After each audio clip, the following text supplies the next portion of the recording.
पत्र या विनिमय पत्रों के नवीनीकरण से आशय दिया गया कोई अन्य प्रतिज्ञा पत्र या विपत्र प्रतिफल के अभाव में व्यर्थ माना जाता है।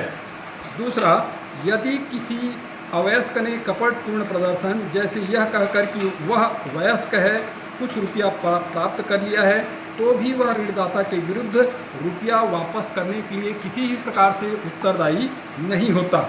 तीसरा, किसी भी प्रतिज्ञा पत्र, विपत्र अथवा चेक का लेखक तथा लेखक की प्रतिष्ठा के लिए विपत्र का स्वीकर्ता यथाविधिधारी के विरुद्ध मूल विलेख की अवैधानिकता का दावा नहीं कर सकते, अर्थात वे यह नहीं कह सकते कि मूल विलेख अवैधानिक है अतः वे दायित्व से मुक्त होंगे, किंतु एक अवयस्क यथाविधिधारी के विरुद्ध यह कह सकता है कि विलेख की तिथि को वह अवयस्क था अतः मूल विलेख अवैधानिक है।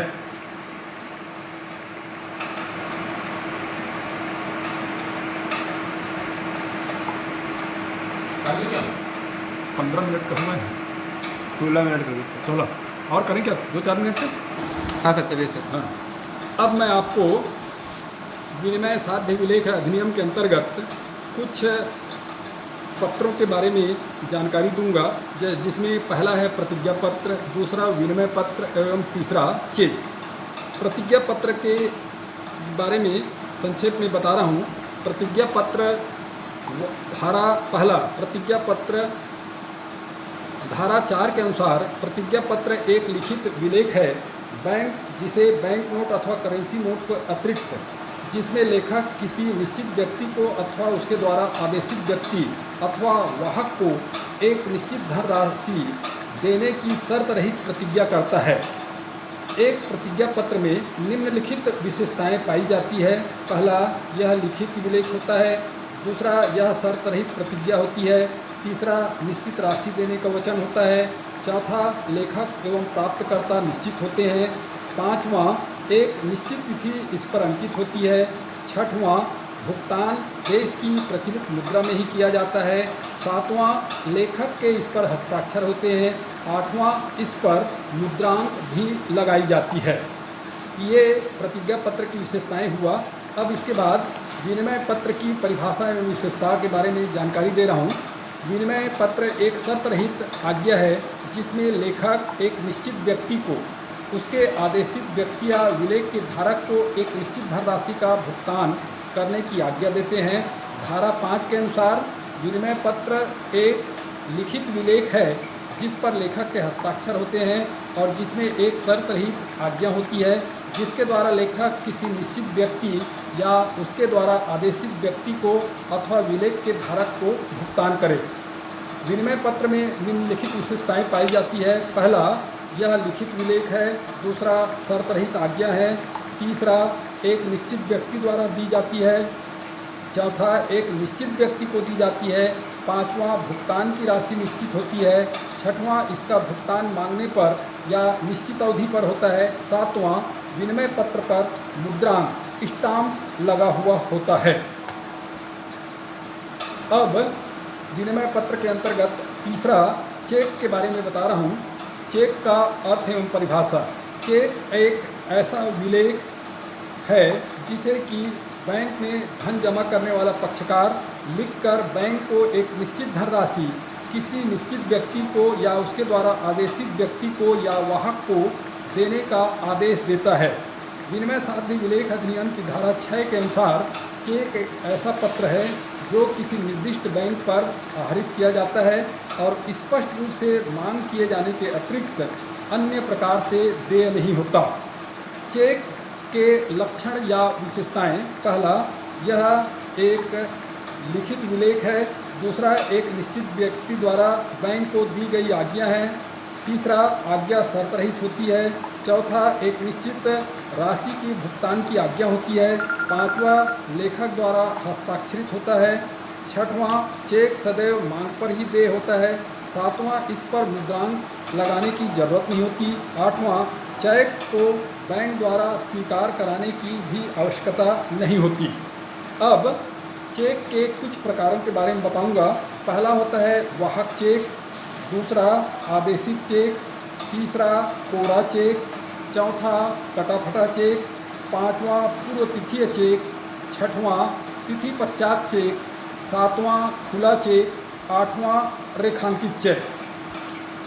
बैंक किन परिस्थितियों में चेक का भुगतान करने से मना कर सकता है, उसके बारे में कुछ संक्षिप्त में जानकारी देना चाहता हूं मैं।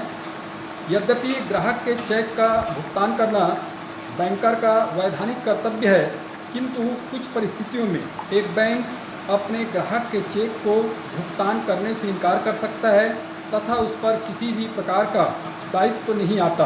पहला, जब चेक पर भविष्य की दिनांक पड़ी हुई हो। दूसरा, जब चेक 6 माह या इससे अधिक पुराना हो गया हो। तीसरा, जब ग्राहक के खाते में चेक भुगतान हेतु पर्याप्त धन न हो। चौथा, जब चेक फटा हुआ हो। पाँचवां, जब चेक अस्पष्ट या मूल रूप से परिवर्तित हो। छठवां, जब चेक पर लिखी रकम के अंकों एवं शब्दों में अंतर हो, अर्थात अलग अलग लिखी गई हो। सातवां, जब चेक उचित रूप से भुगतान हेतु प्रस्तुत न किया गया हो। आठवां, जब चेक टाइप से लिखा गया हो। नौवां, जब धन कई व्यक्तियों के संयुक्त खाते में जमा हो किंतु चेक पर उनमें से किसी के हस्ताक्षर न हो। तो ये बातें हैं जिसके अंतर्गत एक बैंक जो है चेक को भुगतान करने से इनकार कर सकता है। अब इसमें थोड़ा और बता देता हूँ कि बैंक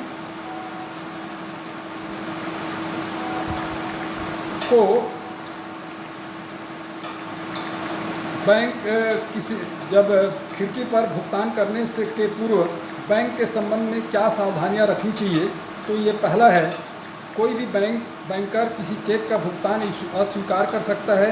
पहला, जब ग्राहक किसी चेक का भुगतान रोक देता है, ऐसी स्थिति में चेक का भुगतान अस्वीकार करने पर बैंक चेक लिखने वाले ने भुगतान को रोक दिया है लिख देता है। दूसरा, जब ग्राहक दिवालिया घोषित कर दिया जाए तो बैंक चेक लिखने वाला दिवालिया घोषित कर दिया है लिखकर भुगतान अस्वीकार कर सकता है। तीसरा, जब बैंक ग्राहक की मृत्यु की सूचना प्राप्त कर लेता है तो वह उसके चेक पर लिखने वाले धनी का स्वर्गवास हो गया है लिखकर चेक को रोक सकता है। चौथा, जब ग्राहक अस्वस्थ मस्तिष्क का हो जाता है तो उसे इस बात की सूचना मिलने पर बैंक उसके द्वारा लिखे गए चेकों का भुगतान नहीं करता। पाँचवा, बैंक न्यायालय की निषेधाज्ञा प्राप्त हुई है कहकर चेक के भुगतान को नहीं कर सकता। छठवां, जब बैंकर को मालूम हो जाता है कि चेक का वास्तविक धारक नहीं है तो वह चेक का भुगतान उसे नहीं देता। सातवां, पत्र ग्राहक बैंक को सूचना देता है कि वह बैंक के साथ साथ हिसाब किताब न रखेगा तो बैंक उसके द्वारा लिखित चेक का भुगतान रोक देता है। आठवां, जब ग्राहक जमा की गई रकम को किसी दूसरे व्यक्ति के नाम हस्तांतरित कर देता है तो बैंक इस बात की ग्राहक द्वारा सूचना मिलने पर उसके द्वारा लिखित चेक को भुगतान करने से इनकार कर सकता है। नौवां, जब चेक पर लेनदार का बेचान अनियमित है तो बैंक पाने वाले धनी का बेचान अपूर्ण अथवा अनियमित है लिखकर चेक का भुगतान करने से इनकार कर सकता है। 10वां, जब चेक लिखने वाले धनी का हस्ताक्षर बैंक के पास रहने वाले हस्ताक्षर के नमूने से मेल नहीं खाता है तो बैंक लिखने वाले धनी का हस्ताक्षर नहीं मिल रहा है लिखकर चेक को लौटा सकता है। 11वां, जब लिखने वाला धनी हस्ताक्षर करना भूल जाता है तो बैंक लिखने वाले धनी के हस्ताक्षर की आवश्यकता है यह लिखकर चेक को लौटा देता है। 12वां, चेक जब टाइप से लिखा जाता है तो बैंक चेक टाइप में लिखा गया है लिखकर चेक लौटा देता है। 13वां, जब चेक पूर्व तिथि होता है तो चेक पूर्व तिथि है कहकर इसे लौटा सकता है। 14वां, जब चेक कटा फटा हुआ रहता है तब भी बैंक भुगतान करने से इनकार कर सकता है।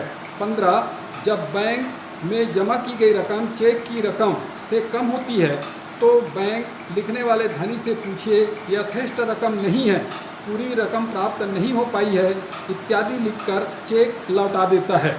16वां, जब चेक में किसी प्रकार का संशोधन किया जाता है और इस संशोधन पर चेक लिखने वाले का हस्ताक्षर नहीं है तो बैंक संशोधन पर चेक लिखने वाले के हस्ताक्षर की आवश्यकता है ऐसा लिखकर चेक को लौटा सकता है।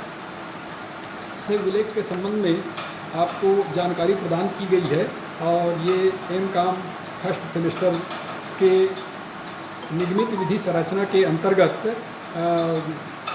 इकाई 3 में दिया गया है और एक महत्वपूर्ण अध्याय है। इसे छात्र छात्राएं ध्यान से इसके बारे में अध्ययन करें।